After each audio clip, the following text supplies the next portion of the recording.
کرم مثلے تو نہ شد پیدا جانا جگ راج کو تاج تورے سر سوہے جگ راج کو تاج تورے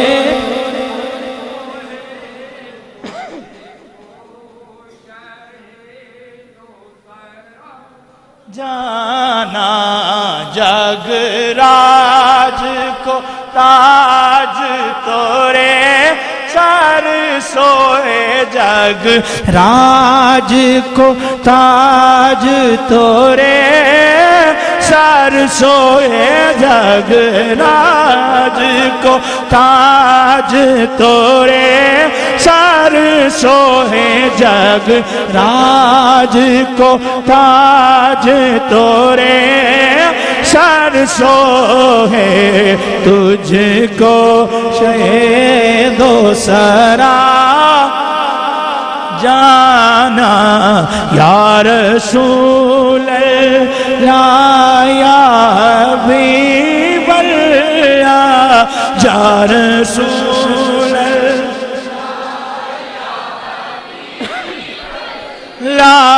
یا رسول اللہ یا حبیب اللہ یا رسول اللہ یا حبیب اللہ جی یا رسول اللہ یا حبیب اللہ تجھ ہی کو شہید و سرا انا فی آتشیوں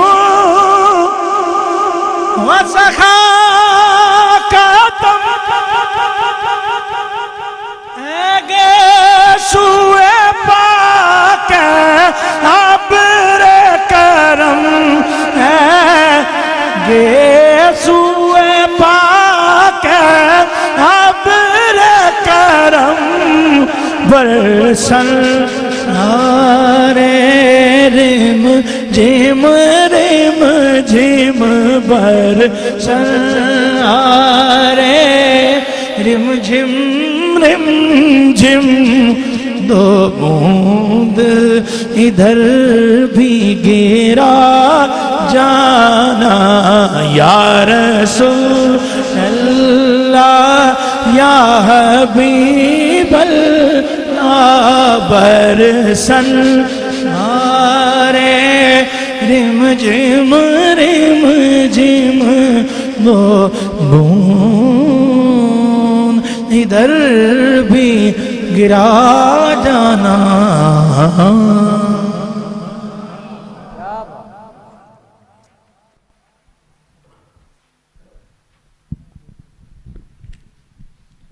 یہ تھے جناب اب انتہائی نعروں کی گونج میں تشریف لاتے ہیں مناظر اہل سنت، شیر اہل سنت، پیر طریقت، رہبر شریعت، پیر سید لقمان شاہ صاحب۔ نعرہ تکبیر۔ بیان سنن واسطے سارے تیار ہو نا؟ سارے تیار ہو؟ ماشاءاللہ تیاری بیٹھے ہو۔ نعرہ تکبیر، نعرہ رسالت، نعرہ تحقیق، نعرہ حیدری، نعرہ حیدری، علماء اہل سنت۔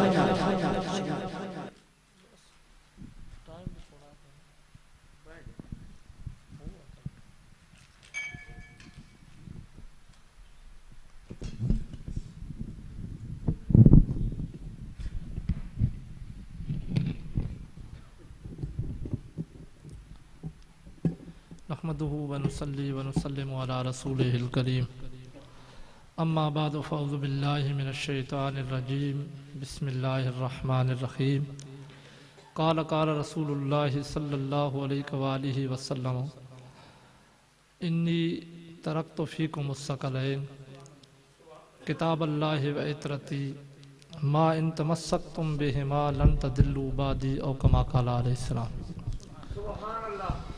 قال اللہ تبارک و تعالی قال رسول اللہ صلی اللہ علیہ وآلہ وسلم فی مقام آخر انا تارک فیکم الثقلین کتاب اللہ و سنتی ما ان تمسکتم بہما لن تضلوا بعدی۔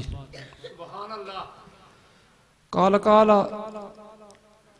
اللہ تبارک و تعالی فی شان حبیبہ فی مقام آخر ان اللہ و ملائکتہ یصلون علی النبی یا ایھا الذین آمنوا صلوا علیہ وسلموا تسلیما اللہم صلی علی سیدنا مولانا محمد وعلی آل سیدنا مولانا محمد وبارک وسلم وصلی علیہ۔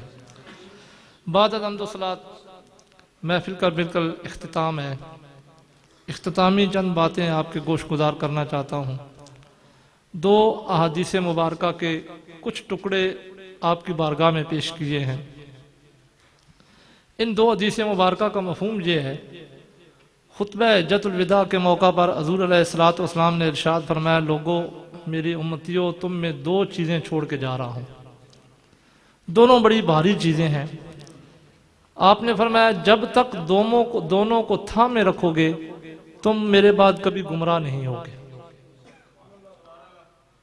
اب جہاں تک حدیث بالکل اتفاق کے ساتھ ہے، فرمایا دو چیزیں ہیں، بڑی بھاری چیزیں ہیں، تمہارے اندر چھوڑ کے جا رہا ہوں، لیکن تمہیں یہ پیغام دے کے جا رہا ہوں کہ جب تک دونوں کو تھامے رکھو گے تم کبھی گمراہ نہیں ہوگے، گمراہی تمہارے قریب بھی نہیں آئے گی۔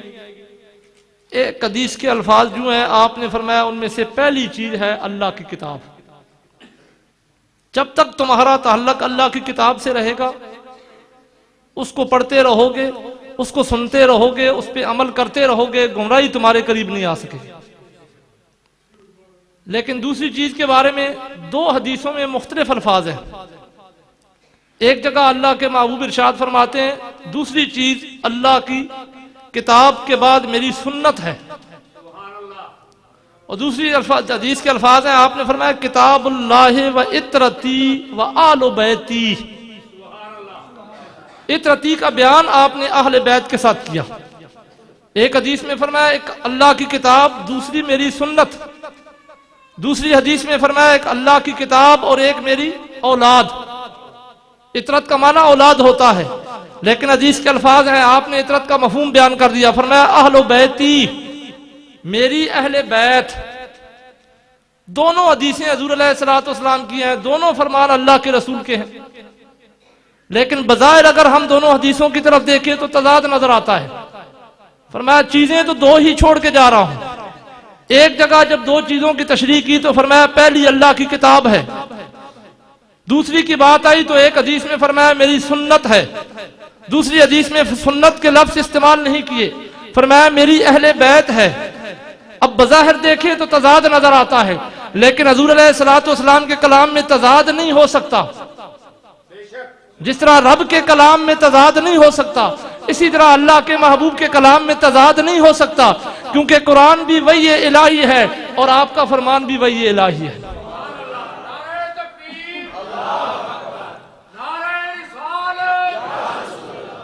اب اس کی تطبیق کیسے کرو گے؟ تو اس کی تطبیق علماء محدثین جو کرتے ہیں وہ آپ کے سامنے بیان کر رہا ہوں۔ آپ علماء محدثین فرماتے ہیں اللہ کے محبوب نے فرمایا اولہما کتاب اللہ، لوگوں پہلی ان میں اللہ کی کتاب ہے۔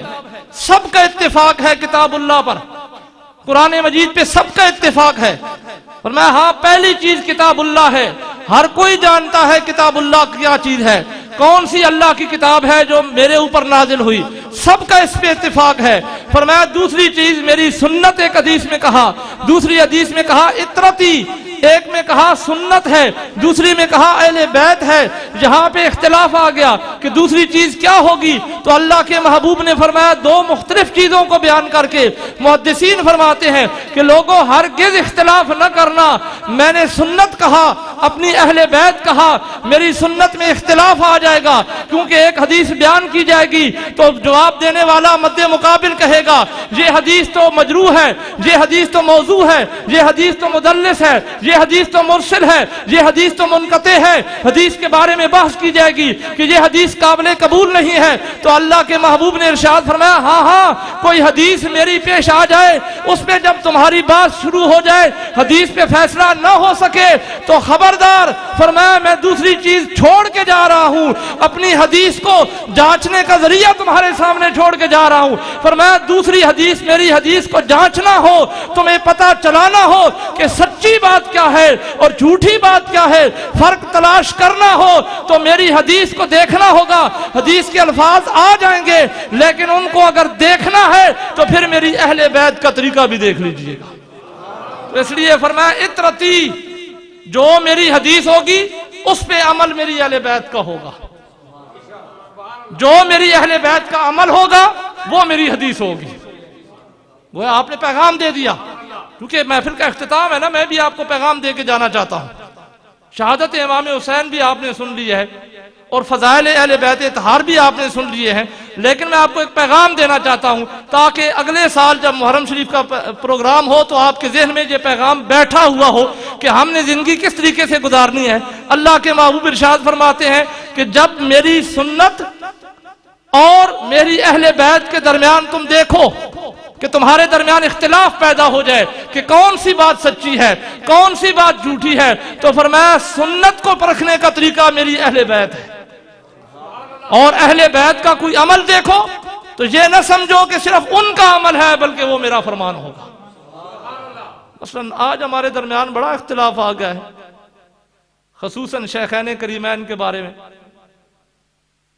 آتا ہے شیخان کریمین کے بارے میں، بے شمار مسلمانوں کے اندر ایسے گروہ نکل کھڑے ہوئے ہیں جو یہ سمجھتے ہیں کہ جب تک شیخین کریمین پہ تبرہ نہ کیا جائے اہل بیت اطہار کی محبت ثابت نہیں ہوگی۔ اختلاف آ گیا نا، ہم حدیثیں پیش کرتے ہیں شیخین کریمین کی عظمت کی، اس کے مقابلے میں وہ لوگ شیخین کریمین کو بڑا برا بلا کہتے ہیں، معاذ اللہ ثم معاذ اللہ، نقل کفر نباشت۔ اب مسئلہ آ گیا، ہمارا اختلاف جہاں پہ آ گیا، میں کسی کے بارے میں کوئی بات نہیں کہنا چاہتا، آپ کو صرف یہ باور کرانا چاہتا ہوں کہ اللہ کے محبوب نے فرمایا دو چیزیں چھوڑ کے جا رہا ہوں۔ کتاب اللہ پہ سب کا اتفاق ہے، لیکن کتاب اللہ کی تشریح جب حدیث کے ذریعے کی جائے گی تو حدیث میں جرا ہوگی، تو فرمایا جب حدیث کی بات آئے تو پھر میری اہل بیت کو بھی دیکھ لینا۔ اب ہمارا اختلاف ہے، میں ایک ہی حدیث پیش، کیونکہ مجھے وقت بڑا تھوڑا دیا گیا، ایک ہی حدیث پیش کروں گا شیخین کے بارے میں۔ ریاض النظرہ کے اندر روایت ہے، راوی ہے امام حسن رضی اللہ تعالیٰ عنہ۔ راوی کون ہے؟ امام حسن۔ کون تھے امام حسن رضی اللہ تعالیٰ عنہ؟ امام حسین رضی اللہ تعالیٰ عنہ کے بڑے بھائی حضرت علی المرتضیٰ رضی اللہ تعالیٰ عنہ کے صاحبزادے حضرت فاطمہ الزہرا رضی اللہ تعالیٰ عنہ کے لخت جگر، حضور علیہ الصلوۃ والسلام کے نواسے۔ کتنا پیار تھا حضور علیہ الصلوۃ والسلام کو ان کے ساتھ۔ ایک حدیث میں آتا ہے اللہ کے محبوب نے آپ کو ایک دن اپنے کندھے پہ اٹھایا ہوا تھا، آپ چل رہے تھے، راستے میں آپ کو مل گئے حضرت ابو بکر صدیق رضی اللہ تعالیٰ عنہ۔ تو جب دیکھا حضور علیہ الصلوۃ والسلام نے امام حسن رضی اللہ تعالیٰ عنہ کو اپنے کندھے پہ سوار کیا ہوا ہے، تو ان کی نظر حضور علیہ الصلوۃ والسلام پہ تھی، محبت اللہ کے رسول کے ساتھ تھی، تو فوراً زبان سے یہ کلمات نکلے، نعم المرکب، یہ زبان سے کلمات نکلے، نعم المرکب، کتنی اچھی سواری ہے۔ اللہ کے محبوب نے مخاطب کر کے فرمایا ابو بکر سواری کو تو دیکھا ہے، نعم الراکب، سوار کی طرف بھی تو دیکھو، کتنا اچھا سوار ہے۔ فرمایا سواری کو اگر حسین کہہ رہے ہو، سواری کی طرف توجہ ہے، تو نعم الراکب، سوار کو بھی تو دیکھو۔ سواری اگر دنیا میں ایسی کوئی نہیں تو سوار بھی تو دنیا میں ایسا کوئی نہیں۔ تو راوی وہ اہل بیت اطہار کے افراد میں سے فرد ہے۔ ہمارا اختلاف ہو گیا نا کہ شیخین کریمین کا ان کے ساتھ کیا تعلق تھا، اس بارے میں آج ہم جھگڑے میں پڑ گئے، تو اس کا فیصلہ حضور علیہ الصلوۃ والسلام کی حدیث مبارکہ کے حوالے سے کراتے ہیں کہ اہل بیت اطہار کو نہ چھوڑنا۔ اللہ کے محبوب فرماتے ہیں ما ان تمسکتم بہما، جب تک دونوں کو تھامے رکھو گے، لن تدلوا بعدی، میرے بعد تم کبھی گمراہ نہیں ہوگے۔ ہم نے چھوڑ دیا دونوں کو، ہم ایک جانب چلے گئے۔ اب اس کا مفہوم حل کیا ہے؟ امام حسن فرماتے ہیں جاء رجل الی علی المرتضیٰ رضی اللہ تعالیٰ عنہ، کوفہ کی جامع مسجد میں حضرت علی المرتضیٰ رضی اللہ تعالیٰ عنہ اپنے دورہ خلافت میں جمعہ پڑھایا کرتے تھے۔ امام حسن فرماتے ہیں میں اپنے والد گرامی کے ساتھ حجرے میں موجود تھا، ایک مرد آیا آپ کی بارگاہ میں، اس نے آ کر عرض کی یا علی نستمعک تقول فی الخطبۃ، اے علی المرتضیٰ رضی اللہ تعالیٰ عنہ میں بڑے دور سے آپ کا لفظ اونچانے والا ہوں، بڑے دور سے ہر جمعۃ المبارک کے دن صبح سویرے چل کے آتا ہوں، آپ کے پاس آ کر جمعہ پڑھتا ہوں، آپ کے پیچھے آپ کا خطبہ سنتا ہوں۔ لیکن اس نے کہا نستمعک، ہم سنتے ہیں آپ سے، تقول فی الخطبۃ، آپ خطبے میں یہ دعا مانگتے ہیں اللہم اصلحنا بما اصلحت بہ الخلفاء الراشدین المہدیین۔ یہ روایت کے الفاظ ہیں، امام حسن راوی ہیں، فرماتے ہیں میرے والد گرامی کے پاس ایک آدمی نے آ کر یہ گلہ کیا، میں کوفے کی جامع مسجد میں آپ کے پیچھے جمعہ پڑھتا ہوں، آپ کا خطبہ بغور سنتا ہوں، آپ ہر خطبے میں یہ دعا کرتے ہیں یا اللہ ہماری اصلاح کر۔ کیسی اصلاح؟ کما اصلحت بہ الخلفاء الراشدین المہدیین، جیسی اصلاح تو نے خلفاء راشدین کی ہے۔ اور صرف خلفاء راشدین کے الفاظ نہیں ہے، ساتھ ہے مہدیین۔ مہدیین اس کو کہا جاتا ہے جو خود تو ہدایت پہ ہو، دوسروں کو ہدایت پہ لانے والا۔ مہدی اس کو کہتے ہیں جو خود ہدایت پہ ہو، دوسروں کو ہدایت پہ لانے والا ہو۔ تو حضرت علی المرتضیٰ رضی اللہ تعالیٰ عنہ ان دونوں شیخین کریمین کے وصال کرنے کے بعد خلیفہ بنے۔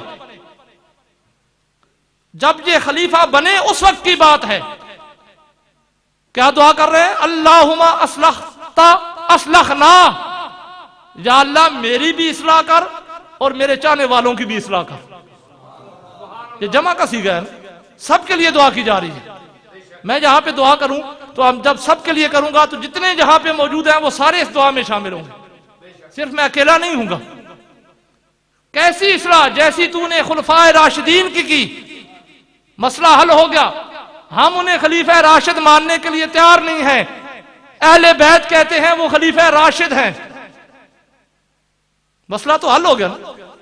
ہم تیار نہیں ہیں، ہم کہتے ہیں خلافت ان کا حق تھا، جن کا حق ہم دے رہے ہیں زور سے، وہ کہتے ہیں کہ وہ خلیفہ راشد تھے۔ نعرہ تکبیر، اللہ اکبر، نعرہ رسالت، نعرہ تحقیق، نعرہ حیدری، نعرہ غوثیہ۔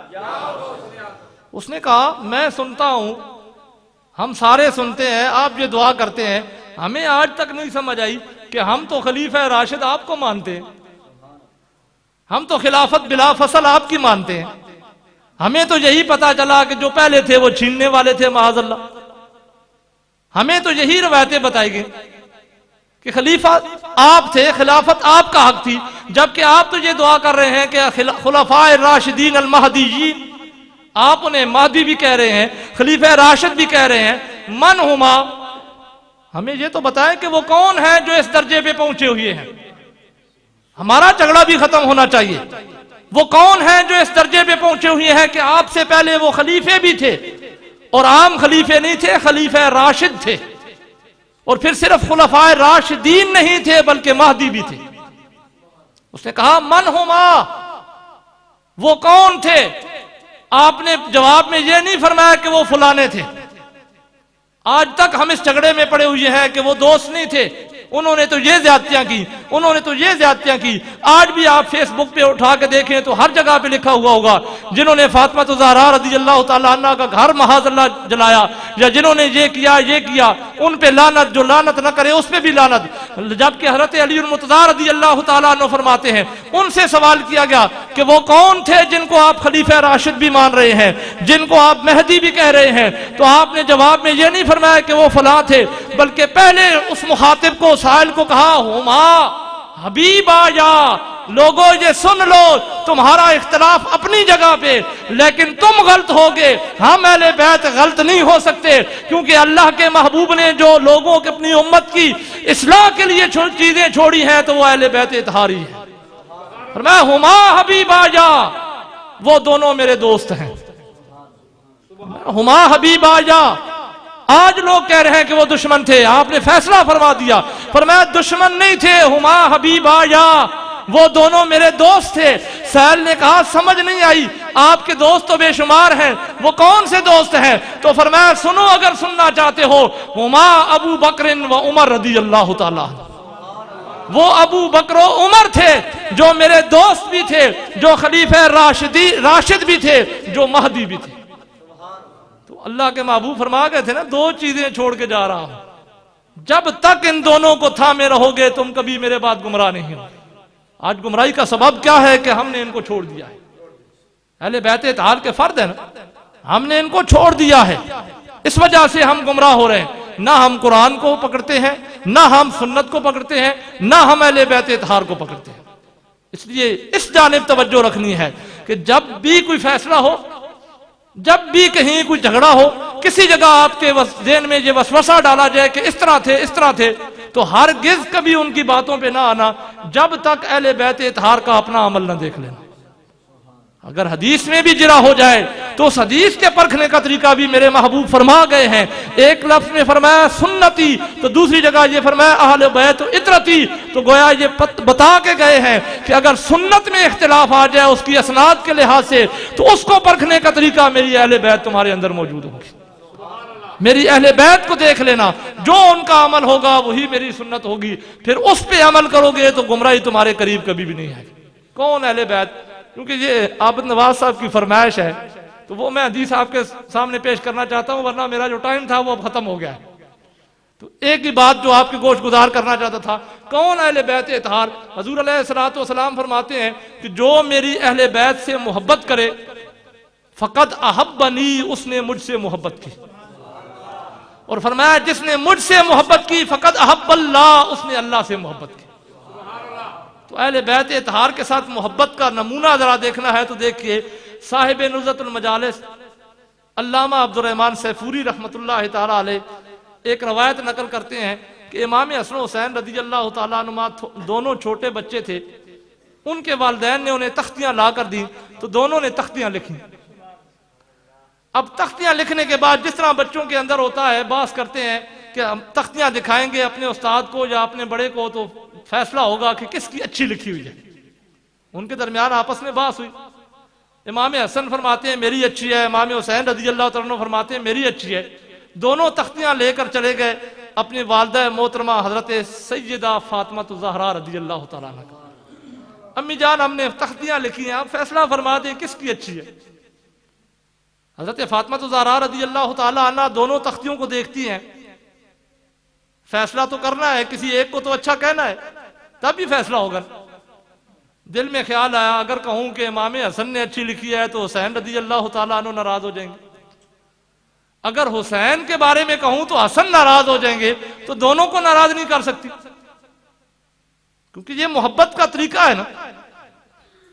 تو جواب میں حضرت فاطمہ الزہرا رضی اللہ تعالیٰ عنہ ارشاد فرماتے ہیں بیٹو تمہاری تختی کا فیصلہ تمہارے بابا علی المرتضیٰ رضی اللہ تعالیٰ عنہ کریں، ساری دنیا کے فیصلے فرمانے والے علی المرتضیٰ رضی اللہ تعالیٰ عنہ۔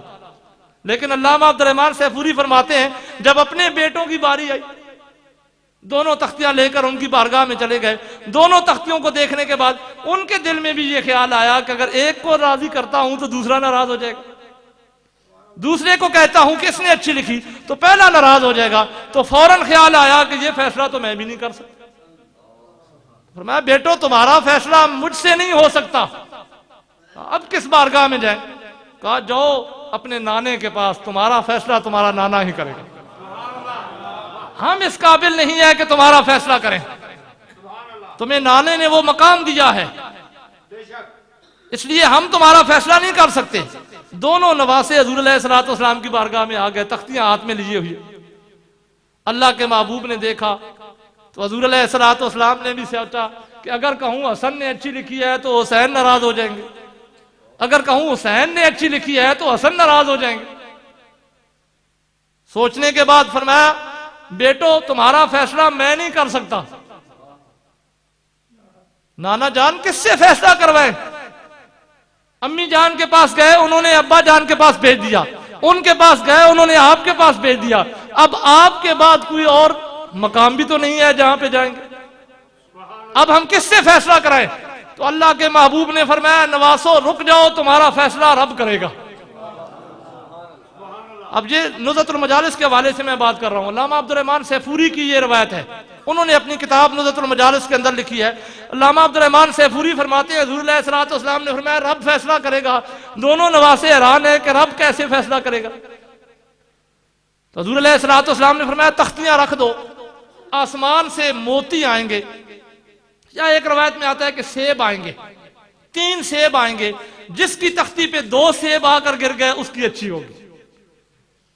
اب علامہ عبد الرحمن سیفوری فرماتے ہیں دونوں نواسوں نے امام حسن حسین رضی اللہ تعالیٰ عنہ نے تختیاں رکھ دی، اس انتظار میں ہے کہ آسمان سے موتی یا سیب آئے. تو دیکھتے ہیں جس کی تختی پہ 2 سیب گریں گے اس کی تختی اچھی لکھی ہوئی ہوگی. تو فرماتے ہیں اچانک آسمان سے سیب آئے، ایک سیب دونوں کی تختی پہ گر گیا. اب فیصلہ کن ووٹ تھا، فیصلہ کن سیب تھا کہ جس کی تختی پہ گرے گا اس کی تختی اچھی ہے. تو تاریخ گواہ ہے اس بات پہ، علامہ عبد الرحمن سیفوری کی اس روایت کے حوالے سے تاریخ گواہ ہے کہ پوری تاریخ یہاں پہ آ کر حیران ہو گئی کہ جب وہ سیب یا وہ موتی گرا اس کے 2 ٹکڑے ہو کر ایک ٹکڑا ایک تختی پہ آ گیا، ایک ٹکڑا دوسری تختی پہ آ گیا. وہ یہ وہ ہستیاں ہیں جن کو رب بھی ناراض کرنا پسند نہیں کرتا. فیصلہ تو اسی طرح رہا. اس لیے یہ وہ عظیم الشان ہستیاں ہیں جن کا ذکر کرنے کے لیے ہم بیٹھے ہوئے تھے. اللہ تبارک و تعالی ہماری اس محفل میں آنا، ہمارا ذکر کرنا، سننا سنانا اپنی بارگاہ میں قبول کرے. وما علیہ الا البلاغ المبین.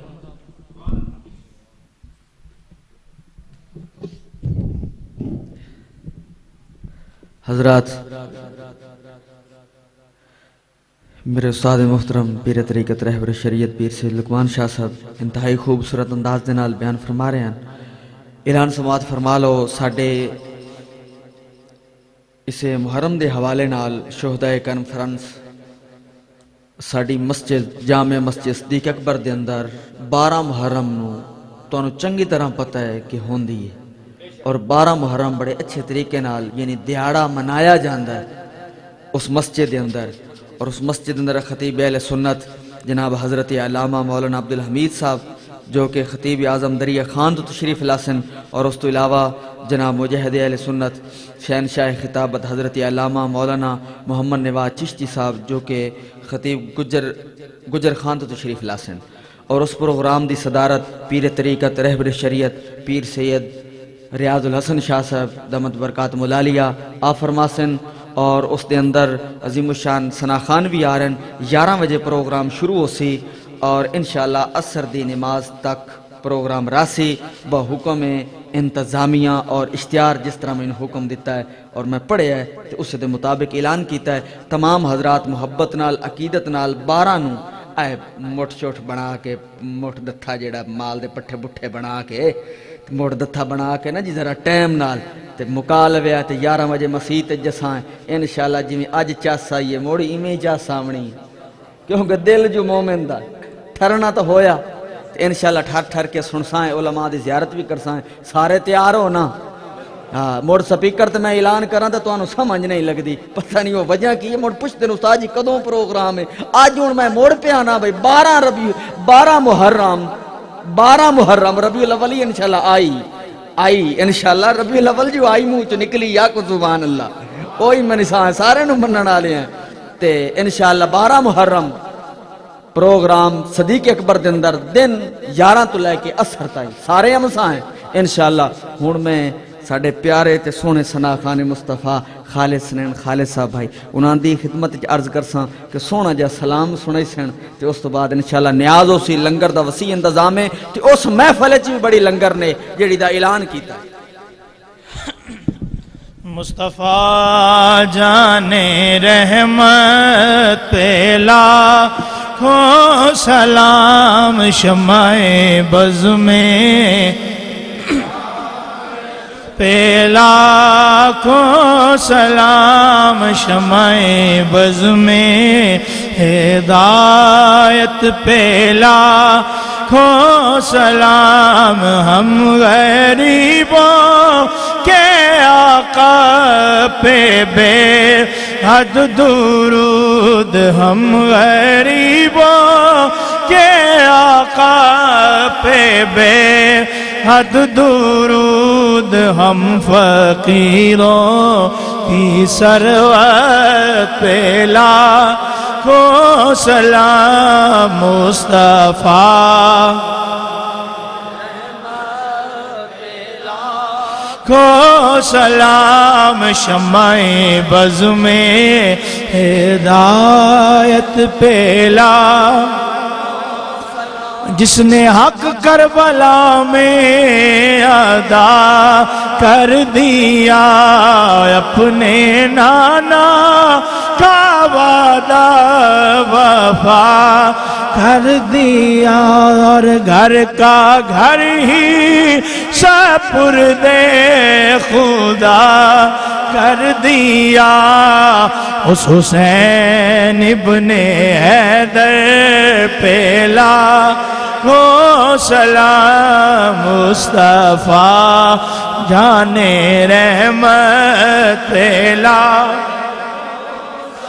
پا رہا ہے صحف غنچہ قدس اہل بیت نبوت پہلا کو سلام مصطفیٰ جانے رحمت پہلا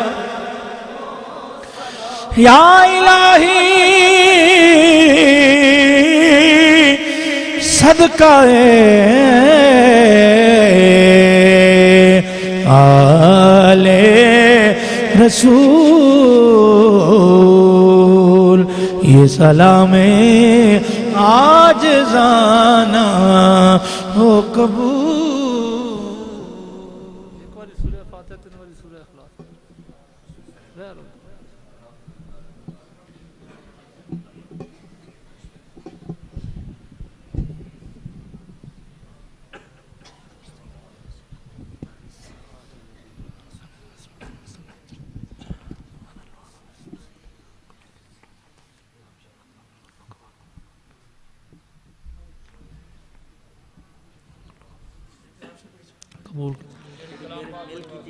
قبول آمین الحمدللہ رب العالمین والعاقبۃ للمتقین والصلاة والسلام علی رسول محمد وعلی آلہ وصحبہ اجمعین الہ العالمین جو کلام پاک پڑھی گئی جو میری ملت کیتی گئی جو محفل پاک سجائی گئی جو توام پاک بطور صدقہ پیش کیتا گیا اس میں تیری بارگاہ وچ پیش کرنے قبول و منظور فرما الہ العالمین اس محفل پاک دا ثواب اس کلام پاک دا ثواب اس توام پاک دا ثواب حضور علیہ السلام دی بارگاہ وچ عدیتاً تحفتاً عقیدتاً پیش کرنے قبول و منظور فرما حضور علیہ السلام دے وسیلے نہ تمام انبیاء و رسول تمام صحابہ اکرام تابعین تبع تابعین ازواج مطہرات شہیدان اسلام خصوصاً بالخصوص شہداء کربلا دی ارواح نو پیش کرنے قبول و منظور فرما الہ العالمین اس محفل پاک دا ثواب روی زمین دے مسلمان جڑے ایمان دی حالت وچ رخصت ہو گئے انہاں دی ارواح نو پیش کرنے قبول و منظور فرما خصوصاً بالخصوص حاضرین دے جتنے لوائقین ایمان دی حالت وچ رخصت ہو گئے اس محفل پاک دا ثواب انہاں دی ارواح نو پیش کرنے قبول و منظور فرما الہ العالمین جنہ بندے اس محفل پاک دے اندر جس قسم دا حصہ لیا انہاں دے حصے نو قبول و منظور فرما